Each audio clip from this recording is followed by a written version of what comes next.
Hello दोस्तों, राम राम, सलाम, सत श्री अकाल। आपका दोस्त पंकज सिंह तोमर आपका फिर से एक बार स्वागत करता है आपके अपने चैनल तीसरी शक्ति भी है में।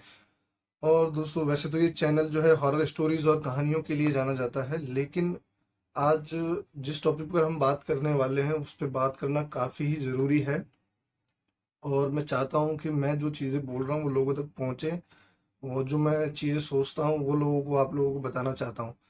तो दोस्तों, हम आज बात करने वाले हैं अभी जो मुद्दा सबसे ज़्यादा चल रहा है, और ये जो है देश की सबसे बड़ी गंदगी ही के रूप में जाना जाता है। और इन चीज़ों से बचना सभी के लिए बहुत ज़रूरी है, और लोगों को जागरूक करना होगा और लोगों को जगाना होगा, ताकि इस चीज़ से हम सब मिलकर साथ में लड़ सकें। तो दोस्तों, हम बात करने वाले हैं कोलकाता रेप केस के बारे में। कोलकाता रेप केस में आप लोगों ने शायद सुना होगा कि जो भी क्या वो जो ट्रेनिंग डॉक्टर थे उनके साथ क्या हादसा हुआ है। और हादसा तो नहीं कह सकते, ये जो है इस समाज के कुछ गंदगी वर्ग के लोगों द्वारा किया जाने वाला दुष्कर्म है, और काफी बड़ा दुष्कर्म है। इसकी माफी ना तो भगवान देता है और ना ही इंसान देता है। इसकी माफी कहीं भी नहीं है, और इसकी एक ही सजा है मेरे हिसाब से दोस्तों, कि उस इंसान को फांसी हो, लेकिन एज पर कोर्ट के रूल के हिसाब से नहीं, उसे एक चौराहे पर लटकाना चाहिए उस इंसान को, पब्लिक के सामने। जब तक लोग देखते नहीं है ना, तब तक उनको खौफ नहीं पता चलता है। और जब तक लोग डरेंगे नहीं दुष्कर्म करने से, तब तक तो वो रुकने वाले हैं नहीं। क्योंकि आए दिन हम देख रहे हैं, हर महीने अगर आप उठाओगे तो रेप केसों के ढगले मिलेंगे। कुछ हमको पता चल जाता है और कुछ हमको पता नहीं चल पाते हैं। और आज भी गाँव में, पिछड़े शहरों में भी रेप हो रहे हैं, लेकिन ये बाहर नहीं आ पाते हैं दोस्तों। तो दोस्तों, हम बात करते हैं कोलकाता के उस रेप केस के बारे में।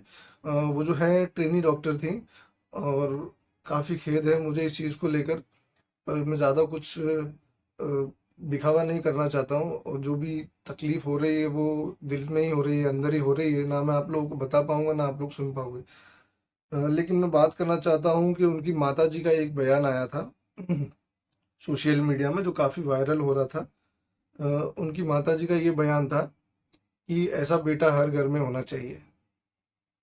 बताइए, ऐसा बेटा हर घर में होना चाहिए। तो मेरा माताजी से एक सवाल है, और एक सवाल भी है और एक उनके लिए एक जवाब भी है। कि पहली बात तो ये है कि ऐसा बेटा हर घर में होना चाहिए, तो आपके सामने वाले का भी बेटा अगर ऐसा ही होता तो आप शायद ये बोलने के लिए, चैनल पर बोलने के लिए शायद अभी सलामत सही सलामत होते ही नहीं, पहली बात तो। और हर घर में अगर ऐसा बेटा होता तो आप शायद सही सलामत यहाँ खड़ी नहीं होती, ना इंटरव्यू दे पा रही होती, ना आपकी बात कोई सुन पा रहा होता, ना आप बोल पाती, क्योंकि आप होती ही नहीं। अगर आपके अड़ोस पड़ोस के बेटे भी ऐसे होते तो आपकी खुद की बेटियां, जो आपके परिवार में जो बेटियां हैं, जैसे आप हो और आपके परिवार की औरतें हैं, वो भी सही सलामत नहीं होती। तो माता जी, मेरा ये कहना है आपसे कि जो भी आप बोल रहे हो उसको बोलने से पहले 100 बार सोचिए। सिर्फ अपने बेटे का पक्ष लेने से कुछ नहीं होगा, ठीक है? और सच का साथ दीजिए, और जो भी आपके बेटे ने गलती की है उसको स्वीकार करिए। और अगर स्वीकार करने की आप में क्षमता नहीं है तो हम ये मान लेते हैं कि जैसी जड़ होगी वैसा ही पेड़ होगा और वैसे ही फल लगेंगे।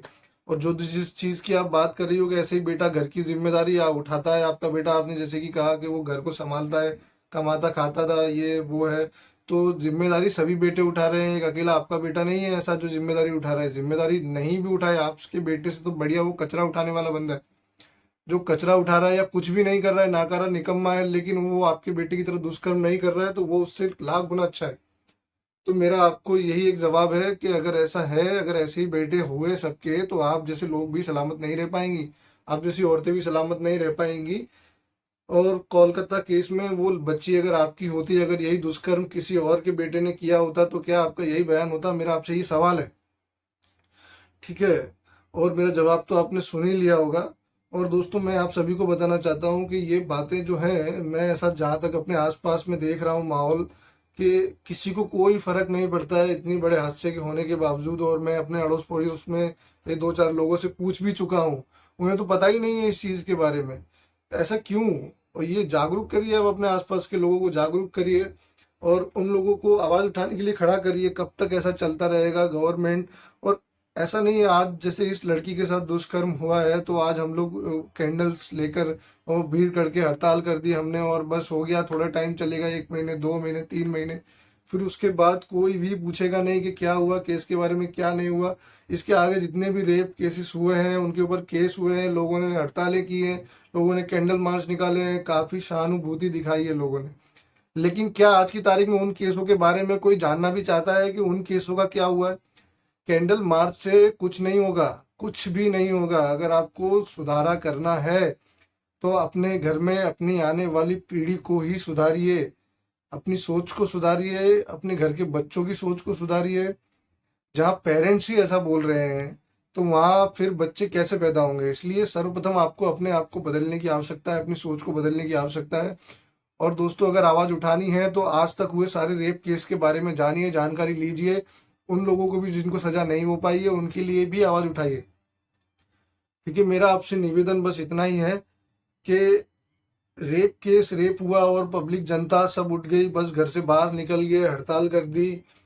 तो हड़ताल से क्या होगा मुझे बताइए आप, क्या होगा हड़ताल से? अगर आप हड़ताल कर रहे हो, इतनी सारी पब्लिक मिलकर हम चाहें अगर तो उस व्यक्ति को सजा तक दे सकते हैं। और गवर्नमेंट सबसे बड़ा जो होता है वो पब्लिक ही है। हम हैं तो सरकार है, सरकार है तो कानून है, और कानून है तो नियम है। तो जब ऐसी कोई बात होती है दोस्तों, अपने आस पड़ोस के लोगों को जागरूक करिए, और ज्यादा से ज्यादा जो बच्ची के साथ हुआ है वो, और जो पुराने जो केसेस जो अभी तक पेंडिंग पड़े हैं, जो काफी सालों से केस पड़े हुए हैं, उन सब चीजों को मिलकर एक साथ आवाज उठाइए, अगर आपको आवाज ही उठानी है तो। क्योंकि अगर सिर्फ आप एक व्यक्ति को लेकर चलेंगे कुछ भी काम करने के लिए, कुछ भी कैंडल मार्च करेंगे सिर्फ एक व्यक्ति को लेकर, तो वो 1 महीना चलेगा, 2 महीना चलेगा, फिर उसके बाद सब भूल जाएंगे, बस सबके जोश ठंडे हो जाएंगे और फिर वो कारवां फिर शुरू हो जाएगा। केस को रोकने के लिए क्या समाधान हो सकता है दोस्तों? और आपके हिसाब से सबसे बेटर क्या सॉल्यूशन हो सकता है जिससे रेप केस बिल्कुल खत्म ही हो जाए? तो आप लोग अपनी कमेंट में मुझे बता सकते हो कि आपका क्या सोचना है, कैसे इस चीज को बंद किया जा सकता है। देखिए, मेरा ऐसा मानना है कि हमको अपने घर में आने वाली पीढ़ी और बच्चे और स्वयं खुद के अंदर की सोच को बदलना होगा। और ये वीडियो वैसे तो मैं स्टोरीज बनाता हूँ दोस्तों, लेकिन काफी दिन से मैं ये सोच रहा हूँ कि मुझे कुछ अंदर से मतलब ऐसा फील हो रहा है कि नहीं यार, सिर्फ काम तो ठीक है, सभी कर रहे हैं, नौकरी सब कर रहे हैं, सब कुछ ना कुछ अपने कमाने के लिए कुछ ना कुछ काम कर रहे हैं, लेकिन कुछ समय अगर हम उस चीज के बारे में थोड़ा सा विचार करेंगे और क्या बदलाव ला सकते हैं खुद के अंदर, दूसरों के अंदर नहीं, हमें दूसरों दुनिया नहीं बदलनी है, पहले हमको स्वयं को बदलना है। तो मैं खुद के अंदर क्या चेंज कर सकता हूँ, ऐसी थिंकिंग कैसे एक व्यक्ति सोच सकता है, उसका क्या करना है वो तो गवर्नमेंट देख ही लेगी। और दूसरी चीज ये है कि मैं खुद के अंदर क्या बदलाव ला सकता हूँ, आने वाली भी पीढ़ी में सोच में कैसे बदलाव ला सकता हूँ, उसके लिए मुझे क्या करना चाहिए। तो मैं उस चीज पर खास करके विशेष विचार करूंगा। और सबसे पहला काम यही है, और दूसरा काम यही है कि हमारे आसपास का जो माहौल है, बच्चे हैं जो भी हैं, उनको इस चीज से जानकारी दें और अवगत कराएं, और उन्हें इस चीज की दिशा में अगर आपको कोई भी व्यक्ति ऐसा लगता है तो ऐसी सोच ऐसी थिंकिंग का है, तो उसे अभी से ही समझाएं। बच्चों को जो बचपन से हम सिखाते हैं वही उनकी थिंकिंग, और वो जो बचपन से देखता है वो थिंकिंग के साथ ही बड़ा होता है। और खास करके ध्यान रखिए कि आप जो उसकी बाहर की संगत है उसको देखिए, कैसे लोगों के साथ संगत है। और दूसरा कि आप लोग भी बच्चों के सामने इतने सभ्य और संस्कार के साथ रहिए, जितना आप अपने बच्चों के सामने रहेंगे वो आपको देखकर ही सीखते हैं बच्चे हमेशा।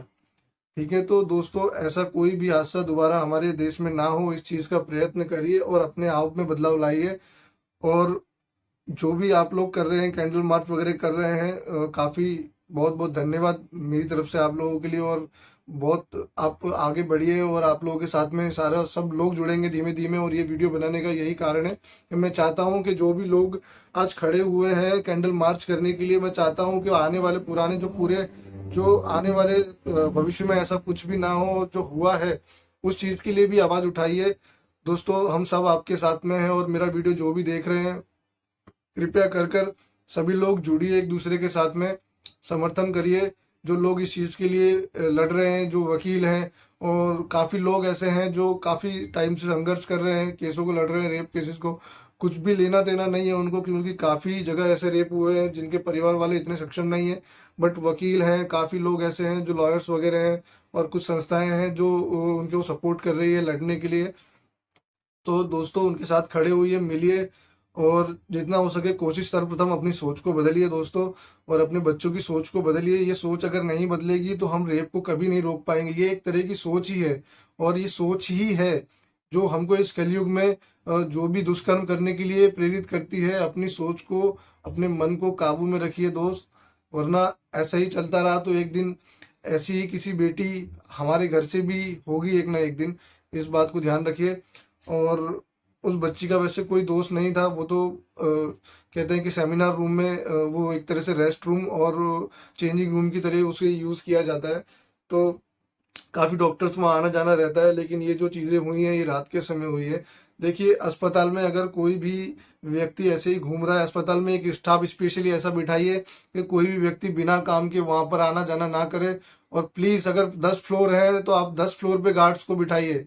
यहाँ हमारे यहाँ गवर्नमेंट हॉस्पिटल है जो सिविल हॉस्पिटल, वहाँ हर एक रूम के आगे एक गार्ड बैठा हुआ है। आप मानेंगे नहीं, ये सुविधाएं प्राइवेट अस्पताल वाले क्यों नहीं दे रहे हैं? इतना पैसा खाते हैं ये लोग, इतना पैसा लेते हैं प्राइवेट अस्पताल वाले, गवर्नमेंट अस्पताल से कम 100 गुना ज्यादा पैसा लेते हैं ये लोग। और फिर भी दोस्तों कुछ भी इतनी सुविधाएं नहीं हो पा रही हैं।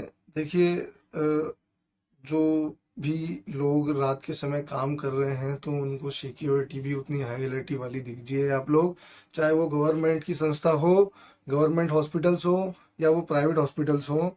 देखिए लोग की सोच जब तक नहीं बदलती है तब तक हमें अपना बचाव स्वयं करना होगा, अपने लोगों का बचाव स्वयं करना होगा। तो दोस्तों चलिए मिलते हैं फिर से अगले वीडियो में।